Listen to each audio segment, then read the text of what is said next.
এটাকে কি আসল আম কলা লাগছে? হ্যালো, আমি শিয়া। আজকে তোমাদেরকে মাটি দিয়ে আম ও কলা বানিয়ে দেখাবো। এর আগে মাটি দিয়ে বহুবার কাজ করেছি, কিন্তু এই প্রথমবার তোমাদের সাথে শেয়ার করছি। কাদের কাদের স্কুলে ছোটবেলায় মাটির ফল বানাতে হাতের কাছের পরীক্ষা দিত? আমাদের স্কুলে দিত। আর আমার বাবা বানিয়ে দিয়েছিল আম। আর স্যার যেহেতু রং করতে বলেনি, তাই আমি রং করে নিয়ে যাইনি।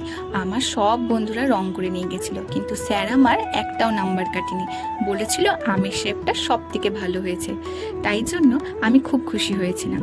এরপর রোদ্রে ভালো করে শুকিয়ে আম কলাটা রং করে নিচ্ছি। জানো তো, কলাটা আমার মনের মতন হলেও আমটা ঠিক আমি আমার মনের মতো তৈরি করতে পারিনি, যেমনটা চেয়েছিলাম। আর আমার বাড়িতেও বললো যে আমের রংটা ঠিক হয়নি। তাই তোমাদের সাথে শেয়ার করব কি করব না ভাবছিলাম। এবার প্রত্যেক দিন তো শেয়ার করি, ভাবলাম আজকে না একটু ক্ষুধালাই কাজ শেয়ার করলাম। কিন্তু এরপর আমার একটা মিষ্টি বোন এলো। মিষ্টি বোনটা যেহেতু আম আর কলাটাকে ঠিক চিনতে পেরেছে, তারপর মনটা খুশি হলো। তোমাদের সাথে শেয়ার করারও সাহস পেলাম। তোমরাই জানিও কাজটা কেমন লাগলো।